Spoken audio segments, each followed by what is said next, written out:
kan høre millioner synge, høre glæden, de er evigt unge, det er hjemme der. Intet mere forstyrrer deres fred, de har nået deres mål til evigt tid.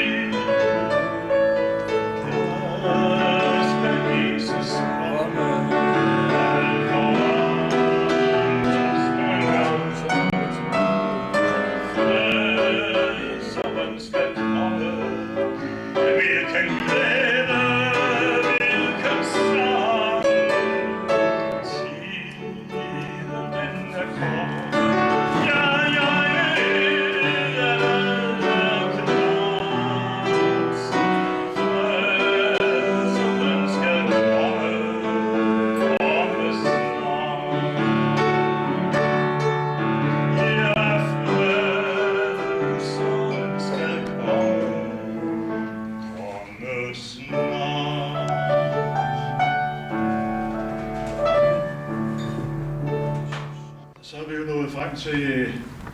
Kan det ikke passe, at vi er nået frem til kaffen? Ja, det er kaffen. Det er ikke så rigtigt da. Jeg skulle lige danse og gøre uden kaffe. Og vi kan se, at der er kommet flere til. Rigtig velkommen til det sidste også her. Vi kan lige informere og sige, at den 2. juni om lørdagen kl. 14, så er der møde på Elø i Ishøj med Peter Østergaard, ja. Kl. 14. Meget varmt og hjertelig velkommen der. Og så den 25. i 8. der har vi så besøg af Masud. Og det er jo det er ham fra Odense, som oplever, at hver måned så er der mennesker, som bliver døbt i Jesu Kristi navn. Og han har tidligere været muslim, men jeg tror, der er mange, der kender til ham. Men han kommer den 25. i 8. og det glæder vi os også til. Og nu er vi så nået til kaffen og serveringen. Og vi må jo tilføje, at der er jo rigeligt med brød i dag. Der bliver ingen problemer med brødet, venner. Er det ikke dejligt? Og det er ikke fordi brødet er blevet billigere. Jeg kan fortælle jer, selv et stykke med ostemad eller spegepøls, det koster faktisk 25 kroner. Og da vi startede her for få år siden, der kostede det 12 kroner, så 16 og så 20, og nu er der blevet 25. Og vi kan jo ikke sige, at pensionisternes lønninger er blevet større, mens bankdirektørerne, de har hand med det hele, ikke? Så det er en kun historie, kære venner. Men vi er taknemmelige for enhver, der vil være med til at støtte Guds riges fællesskab også her. Men som sagt, rigeligt med brød i aften, rigeligt med kaffe og te, og der er også kage til kaffen og det hele. Så du får det alle sammen for en meget rimelig pris her i dag, det kan vi sige. Rigeligt med svart. Ja. Så nu kommer de rundt, nogle af vennerne ved bordet, og nu synger vi lige en lille... Skal vi ikke give Orla en klap? Yes.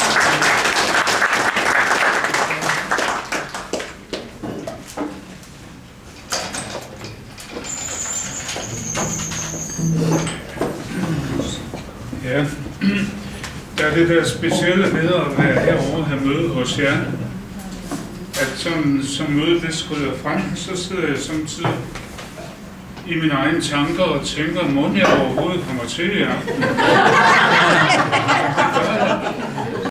Nej, jeg er glad for at være herovre i København, ikke? Men tirsdag der havde jeg et møde oppe ved Sæby i Vendsyssel. Og det var et dejligt møde, fordi deroppe har jeg blandt andet oplevet, at der kom en kvinde, hun havde grønt stær. Det er noget ret alvorligt noget her. Og jeg bad for hende og tænkte sig, hvad Jesus gjorde, ikke? Det her grønstær, det forsvandt sporløst ud af hendes øjne. Det var dejligt. Og så har jeg så også, og de er så taknemmelige, de der jøder. Jeg er så dejligt at bede for dem. Så havde jeg et møde i en pinsemenighed herovre i København. Og der kom der en som vi kalder den, pinsesøster, frem til forbøn. Og jo, hun havde jo et par sygdomme, hun gerne ville bede for, og det ville jeg også gerne. Og så skulle jeg jo til, da hun havde forklaret, hvad de sygdomme gik ud på, så skulle jeg til at bede for hende. Og jeg skal til at lægge hænderne på hende, som Jesus siger, vi skal, ikke? Så lige et øjeblik over din skov. Hvis jeg nu bliver helbredt her i aften, så skal du huske på, det er ikke dig, der gør det, det er Jesus, der gør det.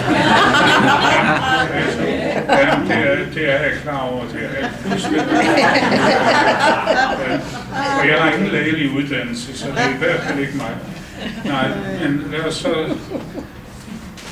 skulle jeg til at bede for hende. Så skulle jeg til at bede for hende, så sagde hun, ja, fordi, sagde hun så, jeg vil lige afbryde dig igen, sagde hun så, fordi der var en amerikansk evangelisterne i samme stil som dig, det gik grueligt galt for ham derovre i USA, fordi det var som om, han begyndte at tro, det var ham, der var noget specielt, og noget specielt. Og så jeg er godt nok klar over, at der er mange, der kan køre spor, ikke bare i USA, men også her, så det er jeg også opmærksom på. Så ville jeg til at bede for hende, så sagde jeg, ja, Rotte, det må du aldrig glemme i din tjeneste. Og så synes jeg, selvom jeg er meget ydmyg og er Vendelbo, for de er meget, meget ydmyge, de tror ikke ret meget om sig selv, så synes jeg lige, det blev for meget med hende. Så sagde jeg så, jeg ved godt, det er ikke mig, der gør det. Men sagde jeg så, jeg har en lille finger med i spillet, sagde jeg så. Nå ja, det må du undskylde, og det må du undskylde, og så videre. Så endelig kom jeg til at bede for hende der. Men der med hensyn til op ved Sæby, ikke også, der oplevede jeg det der dejligt, at der kom en mand op, og så ville han bedes for med hans øjne. Han havde det der hedder AMD, alderdomssvækkelse i øjnene. Og han var så derhenne omkring de 70, hvor han skulle til at forny sit kørekort. Og så sagde han, Ole, vil du ikke godt bede på de her øjne, hvor jeg har virkelig problemer, når jeg skal til synsprøve. Og det bad jeg så for, og da jeg havde bedt for hans, hed det ikke AMD, alderdomssvækkelse af synet, ikke også? Da jeg bedte for det, så strålede han endnu mere, så sagde han, Ole, ved du hvad, det er første gang, jeg ser dig. Du er vel ikke skuffet, sagde jeg så til.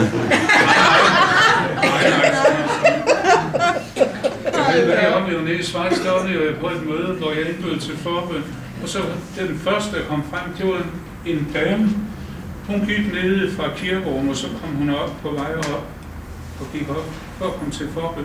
Da hun var sådan cirka 4 meter frem, så slog hun om, og så gik hun tilbage til sin plads. Og stod jeg og tænkte, hold da op, sidder mit slips skævt, eller hvad?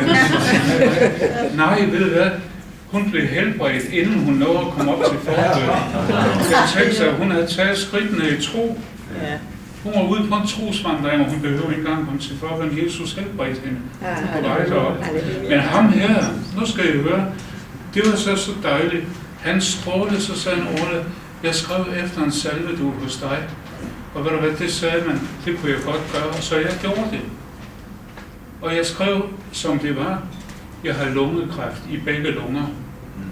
Og lægerne giver mig ikke udsigt til andet, end det kan gå en vej. Og jeg sendte en salvedue til ham den her mandag.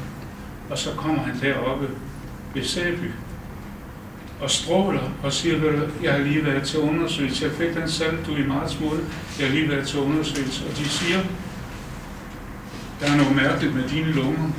Din lungekræft, den er på retur. Der er faktisk kun små pletter tilbage. Og så sagde lægeren til ham, vi er næsten sikre på, at hvis du kommer om et par måneder igen, så er det helt væk. Og de sagde, vi har aldrig set noget lignende.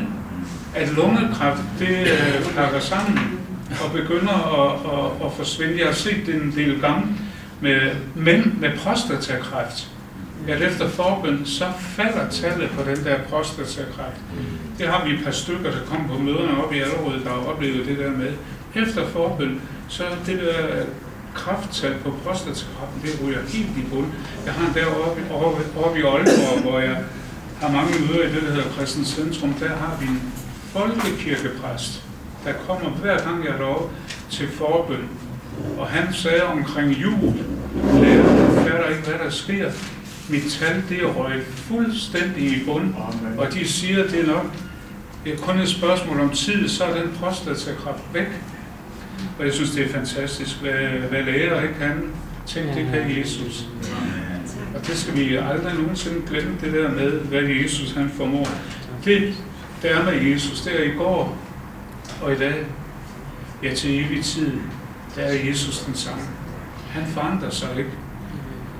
Og ved du hvad, jeg vil give jer her i aften nogle skriftsteder, som har utrolig betydning for mig selv, og dem vil jeg gerne have, at I, hvis jeg har noget at skrive med, det vil jo være bare fantastisk. Det er nogle nøgleskriftssteder, fordi der er nogen, der spørger om, hvor er Gud henne? Hvordan finder vi Gud? Hvordan får vi kontakt med Gud? Venner, Gud bor i sit ord. Han er i sit ord.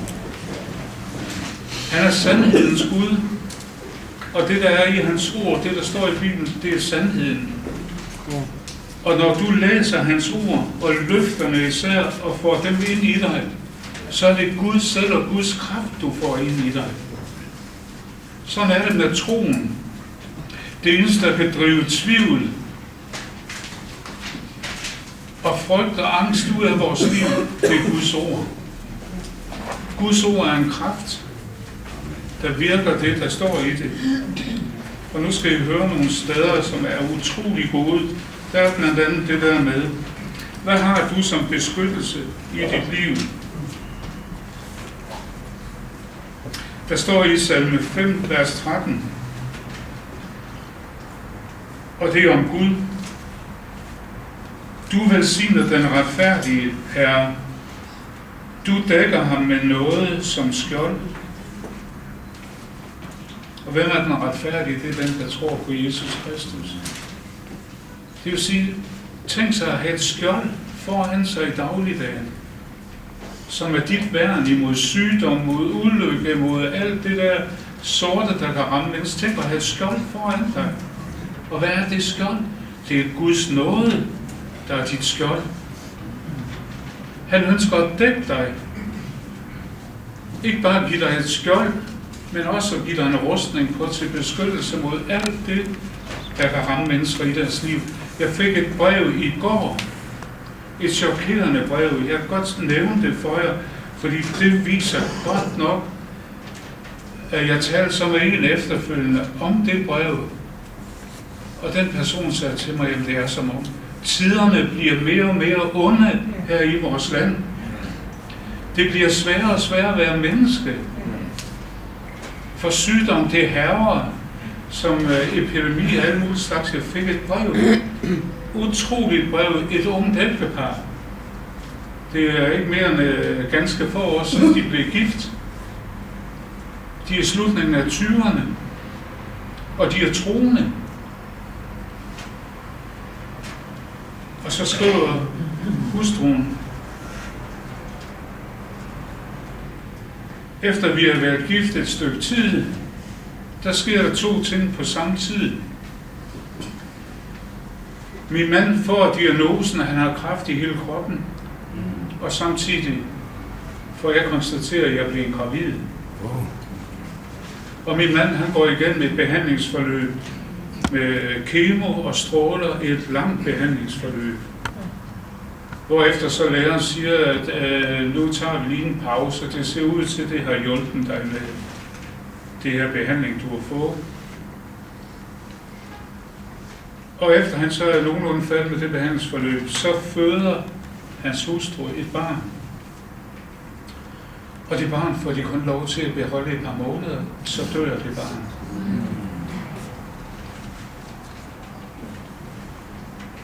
Så går det et lille års tid,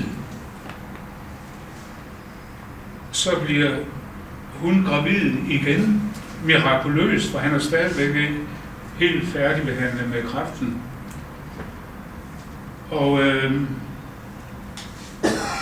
efter hun har gået og været gravid i en tid, så opdager de pludselig til de der undersøgelser, som gravide skal til.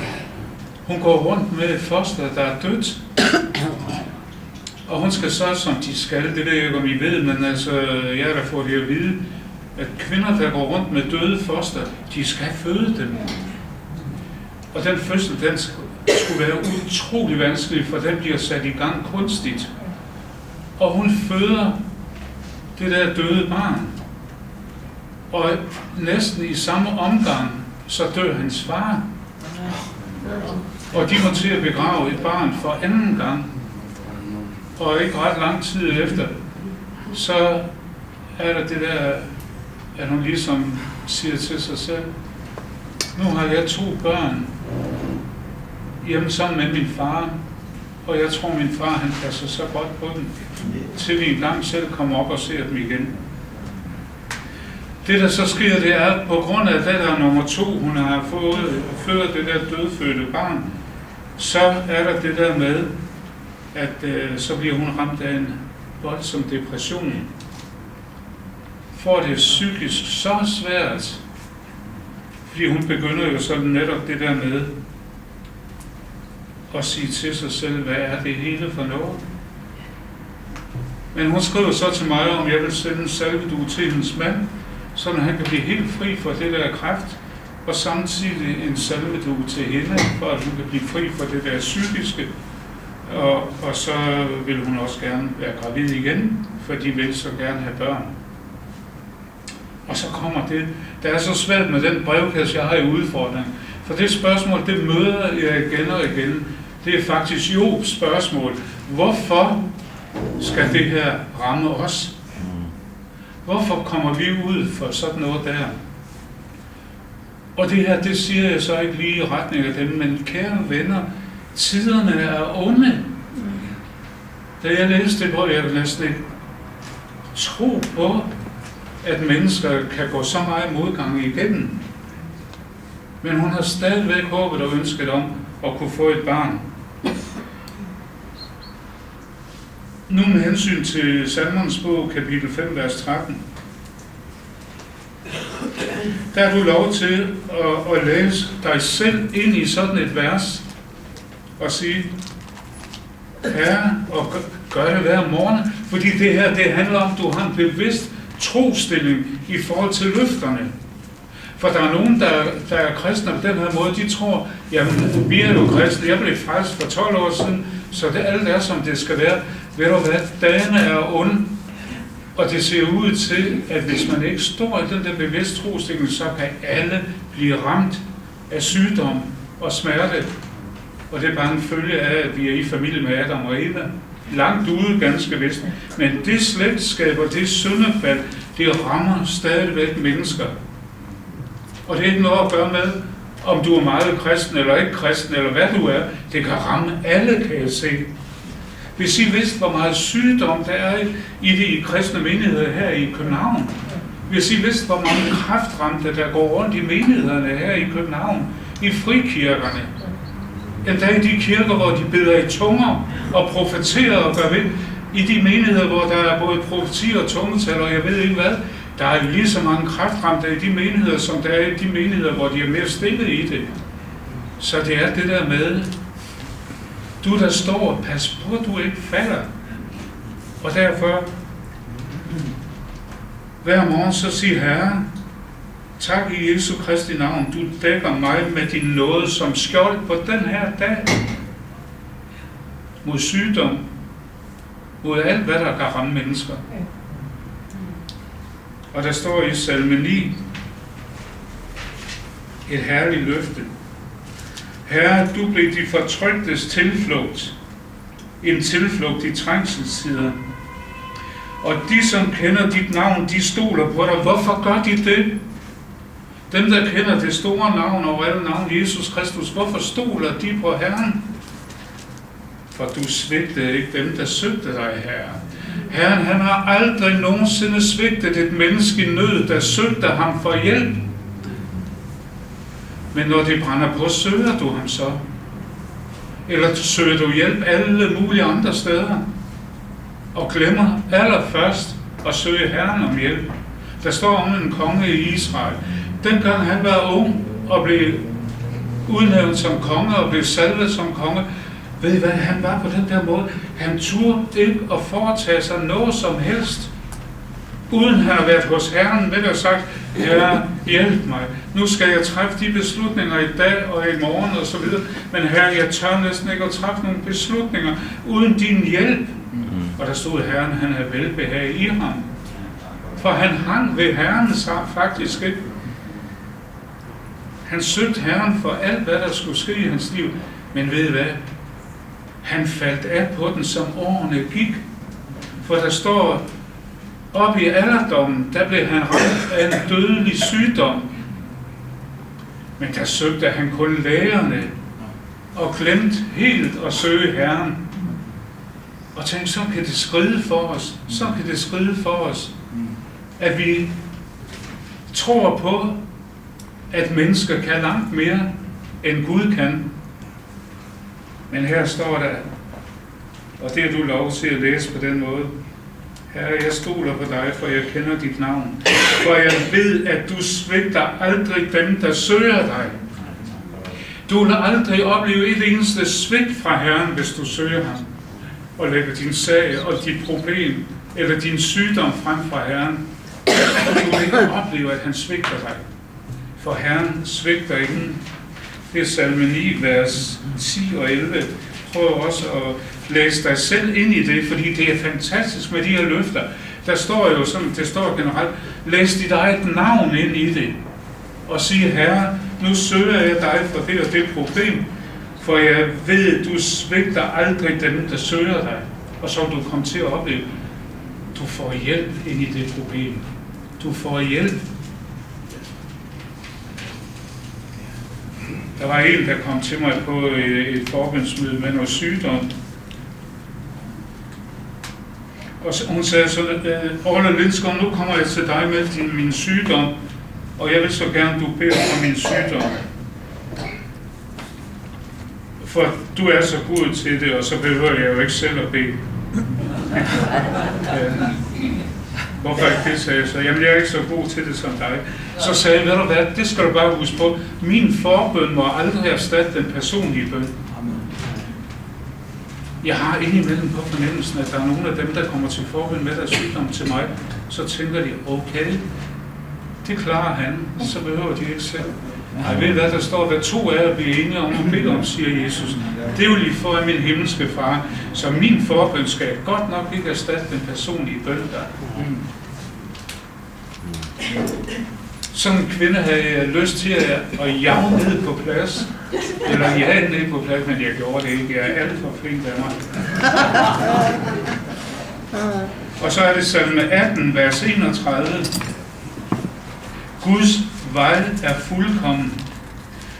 Herrens ord er rent, og der er det igen det skjold. Han er skjold for alle, der stoler på ham. Stoler du på ham? Du har lov til at sige, Herre, tak for, at du er skjold for mig. Fordi jeg stoler på dig. Jeg stoler på dig. Men det frie valg, det er der. Du kan godt stole på hestene. Du kan også stole på mennesker. Du kan stole på Dr. Johansen, som alle siger er så dygtig.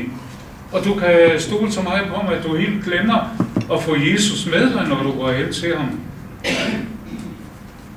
Men der er, som David siger, vi er anderledes, siger David. For vi har nok heste. Vi har også vogne. Vi har meget af det materielle. Men det er ikke det, vi stoler på. Vi stoler på Herren. Og så er det, hvad stoler du på? Stoler du på nogle ting, du har i den materielle verden? Stoler du, og er du afhængig med mennesker den dag, det brænder på i dit liv? Eller stoler du først og fremmest på Herren? Det er godt nok at få hjælp af mennesker, men hvis vi 100% kun gør os afhængige af mennesker, så den dag, hvor det brager løs, så er vi dårligt hjulpet. Men ved I, hvad det gør ved et barn at opleve en skilsmisse, hvor den ene af forældrene forlader dem? Det er et kolossalt hul af sorg, der bliver så inde i et lille barns liv.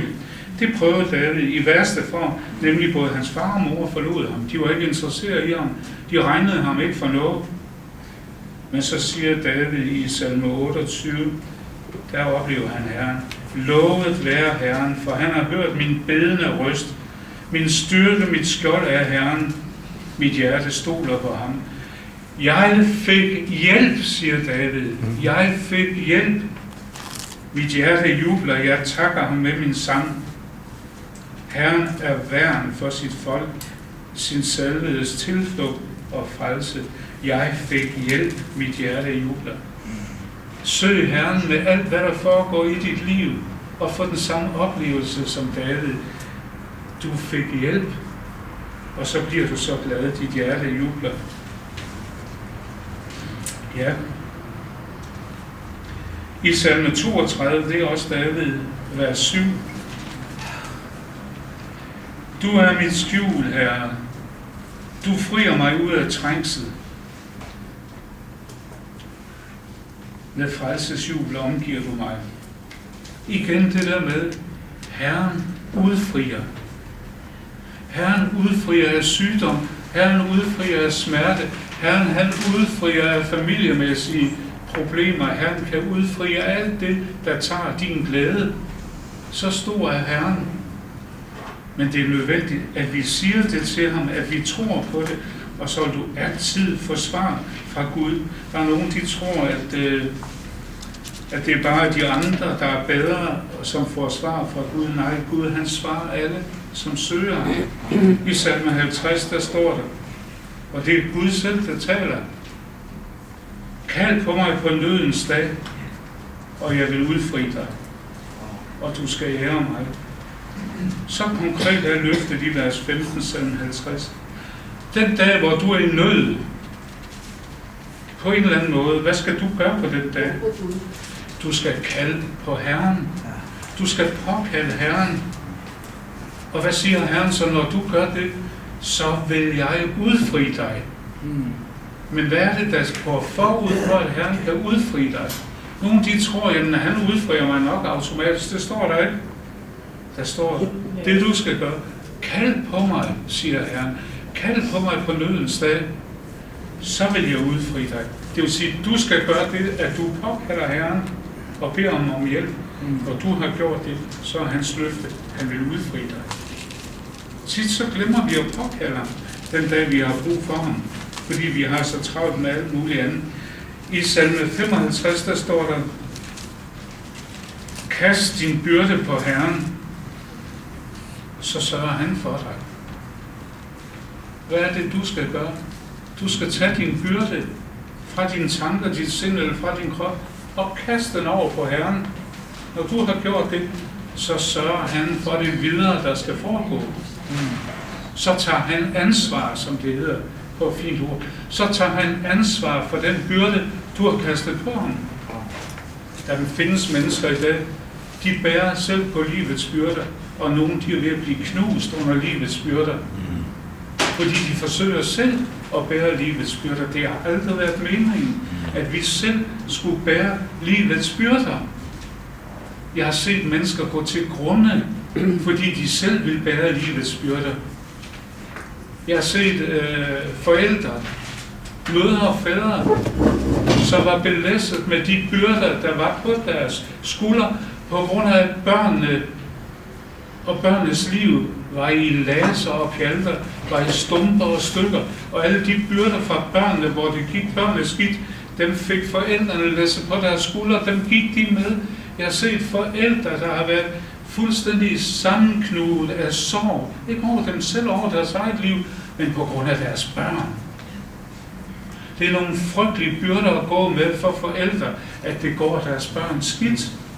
Det er nogle skrækkelige byrder at bære for forældre at se på, at deres børn er ved at gå til grunde på grund af alkohol, på grund af narko, på grund af alt muligt, som kan ramme børn og unge i dag.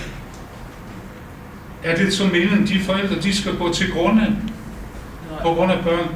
Nej, der står her, hvad de skal gøre for, at Herren kan hjælpe. De skal tage de byrder, de bærer på deres skuldre på grund af deres børn, og så skal de kaste dem over på Herren. Og det kan godt være, at de skal kaste dem nogle gange over på Herren, for sådan nogle byrder, man har båret en lang tid, de har en tendens til at vende tilbage. Men hvad skal man gøre så, når de vender tilbage? Man skal tage dem igen ud af ens sind og ud af ens tanker og kaste dem over på Herren. Før eller siden, så kommer freden til den, der kaster byrderne over på Herren. Så sørger han for dig. Jeg har set det igen og igen, når jeg har undervist forældre, der er knudet ned på grund af deres børn, og virkelig haft terapi med dem, hvor jeg har lært dem det her med at kaste deres børns byrder og kaste byrderne, deres børn bærer på over på Herren, det første, der sker, det er, de får fred.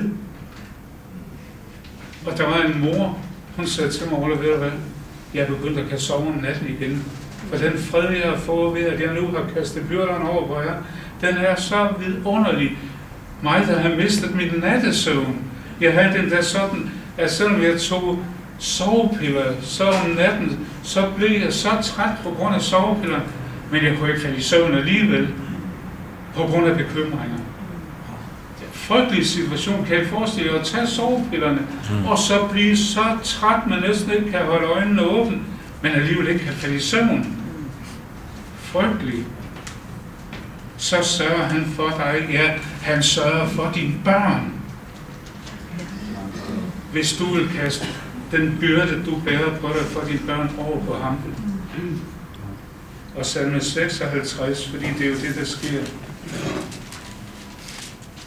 Når jeg gribes af frygt, skal jeg så lade frygten tyrannisere mig og ødelægge mit helbred og ødelægge alt muligt inden i mig? Nej, når jeg gribes af frygt, siger salmisten, så vil jeg stole på dig. Så vil jeg stole på dig. Der var en dame, hun ringede til mig, og vi kom til at snakke om det der med frygt og tvivl og bekymring. Så sagde hun så, det er mærkeligt med os mennesker. Det er mærkeligt med mig. Tvivlen og frygten, den ligger lige om hjørnet. I enhver situation i dagligdagen. Man kommer ud for dagligdagens problemer. Dem kender vi alle sammen. Hun sagde til mig, når dagligdagens problemer kommer, tvivlen og frygten, den ligger lige om hjørnet. Den står lige og venter på at springe på mig der. Men hvad er det, vi skal, når vi bliver grebet af frygt? Så skal vi sige, Herre, nu er frygten der. Hjælp mig, Herre. Jeg stoler på dig i Jesu Kristi navn. Jeg stoler på dig i Jesu Kristi navn, og du har sagt det nogle gange, for det er en mægtig proklamation, når den er forbundet med Jesu Kristi navn, så vil du komme til at opleve. Frygten, den forsvinder. For frygt og tro, det kan ikke være i samme hus. Frygt og tro kan ikke bo i det samme menneske. Og ved I, hvad der er stærkere end frygten? Det er troen. Og hvis du citerer Guds ord, når du bliver grebet af frygt og siger, Herre, jeg stoler på dig, så kommer Herren ind i dig. Så går Herrens medicin, den går igennem dine øjne, når du læser, og ind i din sjæl, og så viger frygten. Tro og frygt, hvad er stærkest? Det er troen. Troen er stærkere end frygten. Og så skal vi lige derhen. Salme 68, vers 20. Lovet være Herren. Fra dag til dag bærer han vores byrder. Fra dag til dag bærer han vores byrder. Er det ikke skønt? Du behøver ikke at bære byrderne selv. Og så vil jeg gerne til sidst her lige læse noget, og så når jeg lige har læst det, så skal vi synge sammen. Salme 77, vers 15. Det må vi aldrig glemme. Jeg siger det her hver gang, faktisk, når jeg skal bede for syge i en salvedue, eller de ringer, og jeg beder for dem. Der minder jeg Gud om, hvad hans ord siger om ham. Og dermed frigør jeg hans kraft. Der står, du er en Gud, som gør under. Jeg nævner, som nu med det her skrækkelige brev, Far, i Jesu Kristi navn, nu er den kvinde mistet 2 små babyer. Hun vil gerne have et barn, et levende barn. Og selvom det er gået galt 2 gange, Herre, i Jesu Kristi navn, giv hende et barn, for du kan gøre det. Helbred hendes mand for kræftsygdom, for du kan gøre det. Og så slutter med at sige, for du, min kærlige far, du er en Gud, som gør under. Og ved at jeg proklamerer sandhedens ord på den måde om Gud, så hopper Guds hjerte af glæde op i himlen. Fordi han siger, der er et menneske, der ved, hvem jeg er og hvad jeg kan. Og så frigør jeg Guds mirakuløse kraft ud over de mennesker, som jeg nævner inden for nådens trone. Der er ikke noget Gud, han elsker mere, når du siger til ham, Gud, min kærlige far, at du er en Gud, som gør under. Gud bliver lykkelig over at høre, der er et menneske, der ved, hvem jeg er. Der er et menneske, der ved, hvad jeg kan. Og så gør Gud et kvantespring af glæde, og så vil han vise dig, at han stadigvæk gør under her på jorden. For sådan er det bare. Godt. Skal vi lige tage det sammen? Godt. Jesus er kom, nu til kilden kom du til mig. Jeg ved, at du trøster, Herren er for dig. Jeg siger dig, i mørket, og jeg vil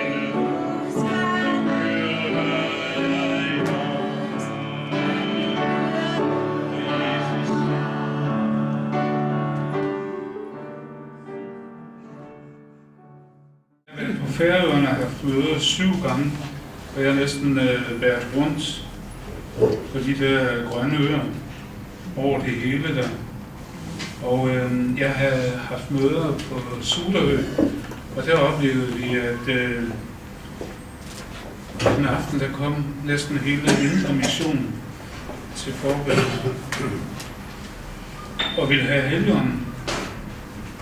Og det var utroligt dejligt at opleve, men der var også en hel flok unge, der blev frelst og tog imod Jesus der. Og så videre, så flyttede vi til Sandø og have møder der, og så til sidst skulle jeg have møder i Tórshavn. Et aftenmøde til afslutning. Men om formiddagen der i Tórshavn, der kom pinsepræsten. Han er sådan en livlig mand. Han kommer om formiddagen, så siger han, ved du hvad, jeg har fået en opringning. Det er en ung mor, der har ringet og spurgt, om vi 2 vil komme op og bede for hendes lille barn, der kun er nogle måneder gammel. 6 måneder eller sådan noget. Og det var sådan lidt overraskende. Jeg sagde selvfølgelig ja til at tage med ham, og så kørte vi ud i omegnen der af Tórshavn og kom til et hus, der lå sådan lidt uden for selve Tórshavn. Og vi kom ind, og vi blev modtaget af en ung mor med en lille pige på armen. Og vi blev inviteret på kaffe og drak kaffe og snakkede og gjorde ved. Pinsepræsten har så forklaret mig, at det er lidt af en opgave, vi skal på nu her.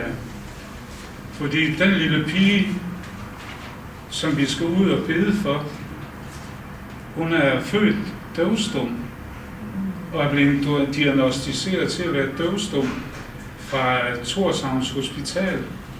Og hun er altså i den situation, at hun er allerede sat i systemet. Hun skal i en speciel vuggestue for hørehæmmede og talehæmmede og døvstum børn. Hun skal i speciel børnehave, hun skal i speciel skole, fordi hun er allerede kørt ind i systemet, hun har fået diagnosen.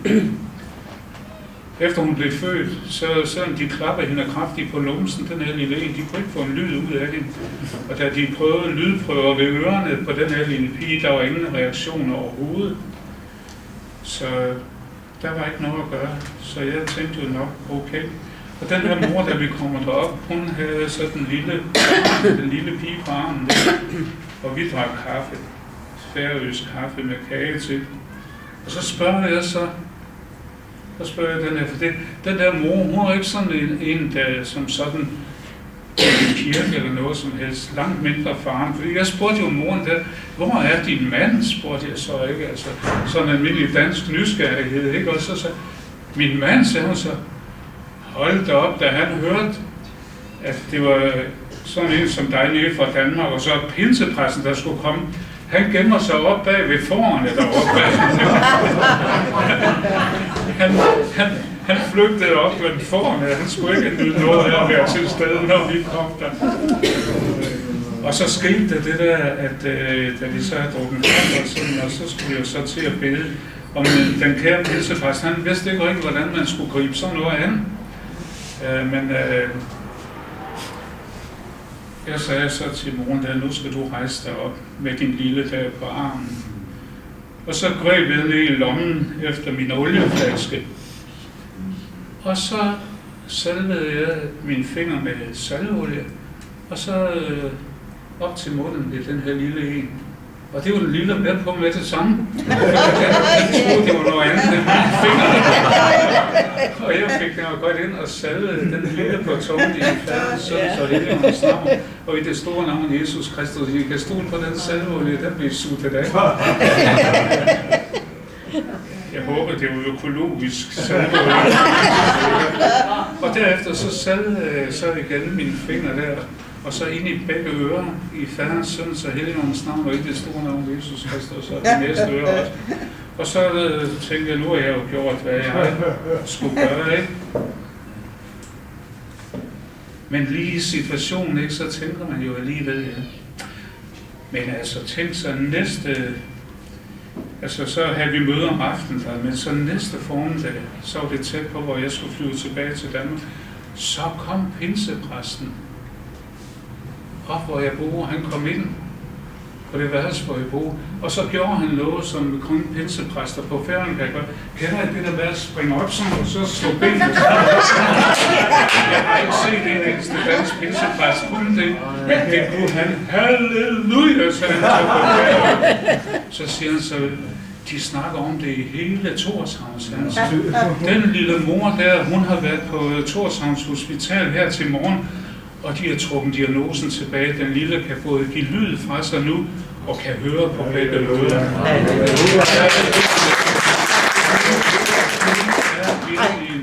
Jeg er i verdensværden på Færøerne på grund af det.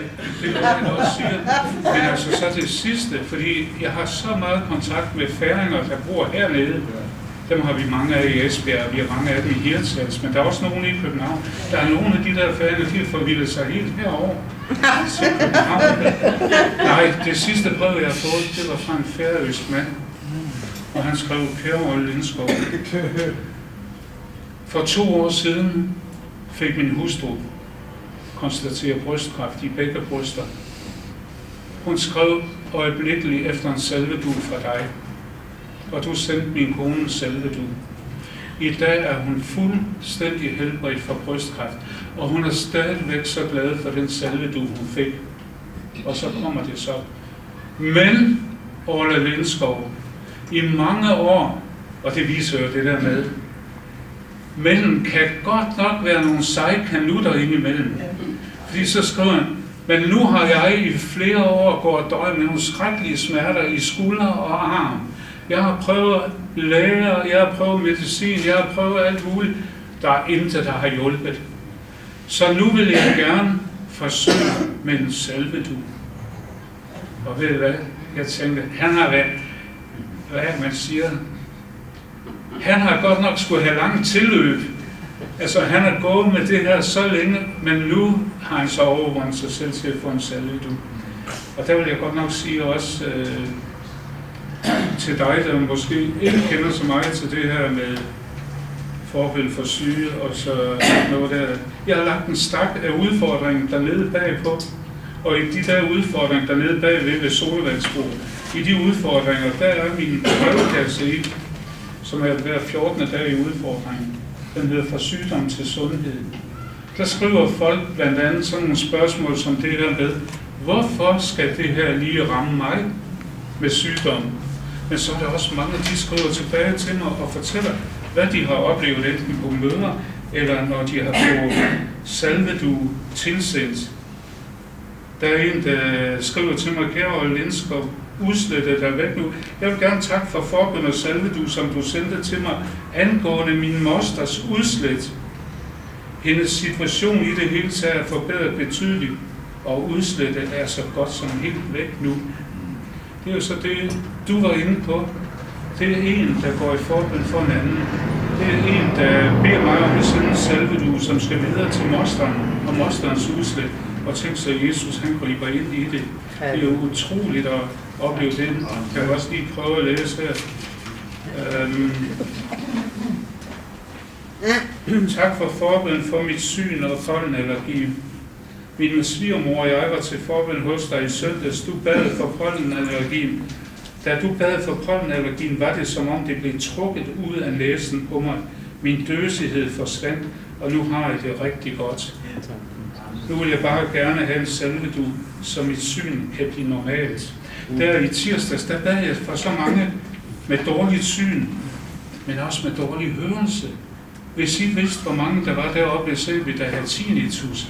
Hallo, det havde de næsten alle sammen. Men så bad jeg for en kvinde med hendes ører, fordi hun sagde, ja, jeg har bare nedsat hørelse. Så lagde jeg hænderne på hendes ører, og så sagde Jesus, du fik de blinde til at se, du fik de døve til at høre, du fik dem, der gik dårligt til at gå normalt, du er den samme i dag. Så bad jeg for hendes ører det. Så ringer hun til mig og sagde, at det er så mærkeligt. Fordi næste dag, så sagde jeg til min mand, hvad er det for en mærkelig hylende lyd, der er alle steder. Så det er lige meget, om jeg er i køkkenet eller jeg er i stuen. Hvad er det for en hylende lyd, der er? Så sagde han, har du ikke hørt det før? Sagde han så til. Nej, hvad er det for en hylende lyd? Jamen, kære ven, det er der kunne høre hele tiden. Det er da de 5 vindmøller, vi har stående over på naboens grund der. Har du ikke kunne høre dem før? Ja, det kommer du så til at kunne høre det der. Men altså, jeg vil bare sige til jer, når jeg har bedt for jer her i aften, så vil jeg gerne sige til dig, at du kan også få en salvedug tilsendt. Det er min måde at følge op på det der med at bede for syge. Fordi det er nemlig ikke alle, der ligesom hende, der gik frem til forbøn, og så vendte hun om. Det er ikke alle, der lige bliver helbredt den første gang, de går til forbøn. Og der jeg siger, der må jeg sende en salvedug til dig, fordi jeg oplever virkelig, det er dem, der får den der salvedug. De får besøg af den store læge. De får besøg af Jesus. Der er hende dernede fra Sønderjylland, en kvinde. Hun har godt nok kostet mig nogle salvedug. Hun bor i en landsby helt dernede af ved grænsen, ikke? Og ved I hvad, hun blev så glad for mig og for de salvedug, fordi hun har fået konstateret en kræftsvulst i mavesækken. Og så skrev hun til, jeg har aldrig set den kvinde. Men nu er jeg frem kommet til at kende hende. Hun skrev efter en salvedug, og 8 dage efter hun har fået den salvedug og lagt den i sin seng, der konstaterer lægerne, at den der kræftsvulst, den var bare forsvundet ud af hendes mave.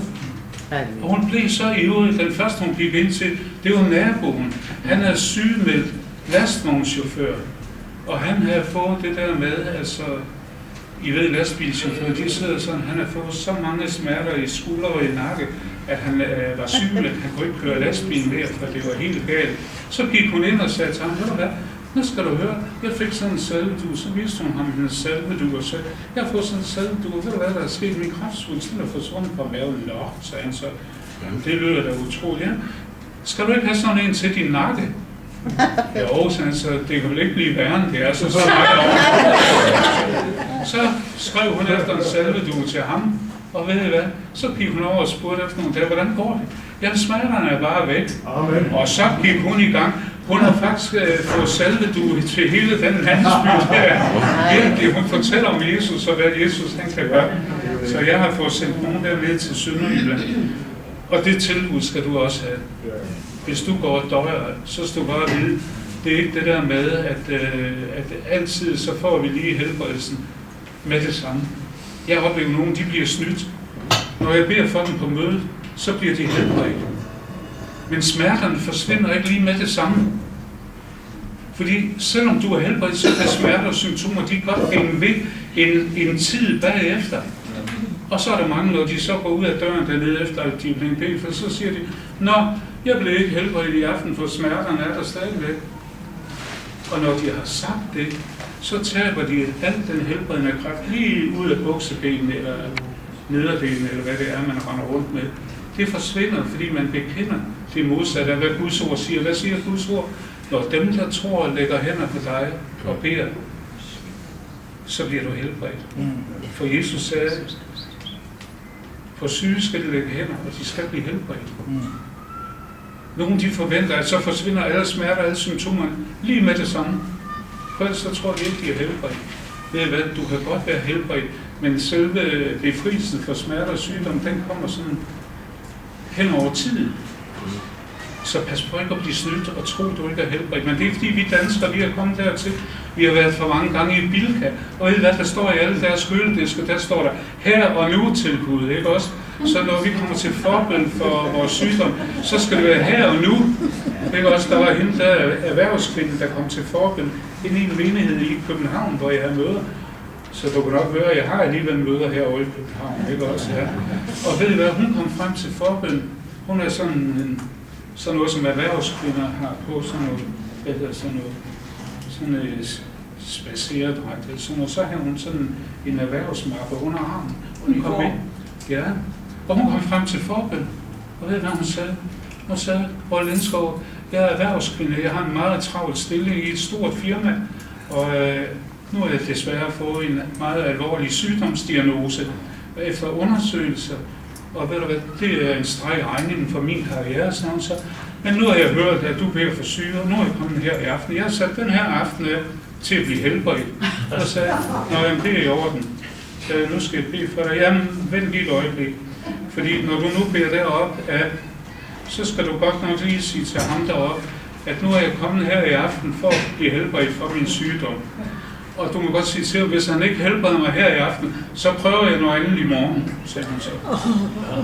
Og der var jeg tænkt, tak skal du have, tak skal du have. Sådan kan man ikke få rundt med vor herre, men altså hun har travlt i hvert fald.